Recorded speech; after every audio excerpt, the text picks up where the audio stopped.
பெரியவா திருவடிகளே சரணம். நம்ம பூஜை புனஸ்காரம் எதுவும் இல்லாமல் நம்ம வாழ்க்கையில் வெற்றி பெறணும். நமக்கு விடியல் அப்படிங்கிறது வேணும்.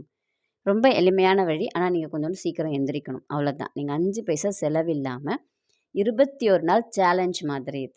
21 நாள் சவால். கண்டிப்பாக 21 நாள் நீங்கள் தொடர்ந்து செஞ்சிட்டிங்க அப்படின்னா நீங்கள் என்ன நினைக்கிறீங்களோ, என்ன கேட்குறீங்களோ, என்ன செய்கிறீங்களோ அது பலிதமாகும்.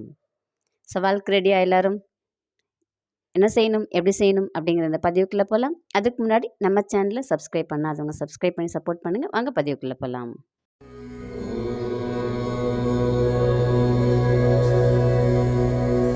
எல்லாரும் 21 நாள் சவாலுக்கு ரெடி ஆகிட்டோன்னு நினைக்கிறேன். என்ன செய்ய போகிறோம் இந்த சவாலில்? ஒன்றும்லாம் இல்லை. இது நான் செஞ்சது என்னுடைய மன போராட்டம், உடல் போராட்டம், பொருளாதார போராட்டம் எல்லாத்துலேருந்தும் நான் வெளியில் வர்றதுக்கு செஞ்ச ஒரு அருமையான வழின்னு வச்சுக்கோங்களேன். அதே வழியை தான் இப்போ உங்களுக்கும் நான் கொடுக்க போகிறேன். இது சித்தர் வழி வந்த செய்தி. நம்ம செய்து பலனடைந்தோம், இப்போ மற்றவங்களும் அதை செய்யட்டும் அப்படிங்கிறதுக்காக. ஒன்றும் பெரிய விஷயம்லாம் இல்லை. ஆனால் நீங்கள் கொஞ்சம் காலையில் சீக்கிரம் எந்திரிக்கணும். இந்த குளிர் நாளில் நீங்கள் எந்திரிக்கணும். எந்திரிச்சிங்க அப்படின்னா ஒரு 5 மணிக்கு இல்லை ஒரு 5:15 கூட நீங்கள் எந்திரிச்சிக்கோங்க. ஏஞ்சிட்டு நம்ம காலை கடனெல்லாம் முடிச்சிடணும். நம்ம பல்லெல்லாம் விளக்கிட்டு நம்ம முகம்லாம் கழுவிடணும் கொஞ்சம் சுத்தமாக. ஒரு 2 நிமிஷம் இப்படியும் அப்படியுமா வீட்டுக்குள்ளேயே நடங்க. நீங்கள் வெளியில் குளிர்லலாம் போய் நடக்க வேண்டாம். வீட்டுக்குள்ளாரே இப்படியும் அப்படியுமா நடங்க. ஒரு 2-3 நிமிஷம் நடந்துட்டு கொஞ்சம் ஃப்ரெஷ் ஆகிட்டு வெளியில் வந்தீங்க அப்படின்னா, வீட்டுக்கு வெளியில் வந்தீங்க அப்படின்னா வானத்தை பாருங்கள். வானத்தில் கிழக்கு நோக்கி பாருங்கள். கிழக்கு நோக்கி பார்த்தீங்கன்னா ஒரு சின்னதாக ஒரு நட்சத்திரம் தெரியும். விடிவெள்ளி ஒரு கீறு போட்ட மாதிரி இருக்கும். அது விடிவெள்ளி அப்படின்னு சொல்லுவாங்க. விடியலை நோக்கி இருக்கக்கூடிய அனைவருமே அந்த விடிவெள்ளியை பார்த்து ஒரு 2 நிமிஷம் பிரார்த்தனை பண்ணுங்க. ஒரே ஒரு பிரார்த்தனை மட்டும் வைங்க.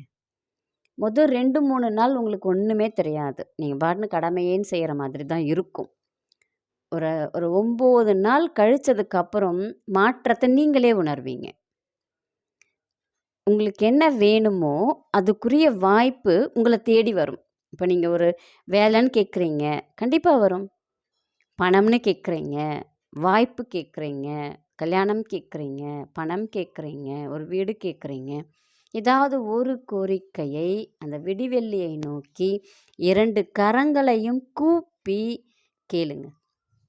நீங்கள் இதுக்கு 5 பைசா செலவு பண்ண போகிறது கிடையாது. எந்த ஒரு பூஜை எதுவுமே செய்ய போகிறது கிடையாது. மந்திரங்கள் செய்ய போகிறது கிடையாது. நீங்கள் 21 நாள் தொடர்ந்து அது 5:30 மணிக்கு வரும். அந்த விடிவெள்ளி பார்த்தீங்கன்னா 5:30லேருந்து ஒரு 5:45, 5:50 வரைக்கும் நீங்கள் பார்க்கலாம். அதுக்கு மேலே பார்க்க முடியாது. நீங்கள் அதுக்குள்ளார நீங்கள் ஏஞ்சி அதை 5:30 மணிக்கு பார்த்துருங்க. அதை பார்த்துட்டிங்கன்னாலே உங்களுக்கு அதிர்ஷ்ட காற்று வீச போகுது அப்படின்னு அர்த்தம். உங்களுக்கு எல்லாமே உங்களை தேடி வரப்போகிறது அப்படின்னு அர்த்தம். வேறு ஒன்றுமே நீங்கள் செய்ய வேணாம். அதுக்கப்புறம் வீட்டுக்குள்ளார வந்துட்டு நீங்கள் உங்கள் வேலையை பாருங்கள். உங்கள் மாடியில் பார்க்க முடியும் அப்படின்னா நீங்கள் மாடியில் போய் பாருங்கள். உங்களுக்கு எது சௌகரியமோ அதை நீங்கள் அந்த 5:30 மணிக்கு அந்த விடிவெள்ளியை மட்டும் நீங்கள் பார்க்குறீங்க. உங்களுக்கு விடியல் அப்படிங்கிறது ஆரம்பிச்சிடுச்சு. இயற்கையோடு நம்ம பிரார்த்தனை பண்ணும்போது இயற்கை நமக்கு செவிசாய்க்கும். இது நிதர்சனமான உண்மை. நம்பிக்கையோடு செய்து சவாலில் ஜெயித்து ஒரு கமெண்ட் போடுங்க. நன்றி, வணக்கம்.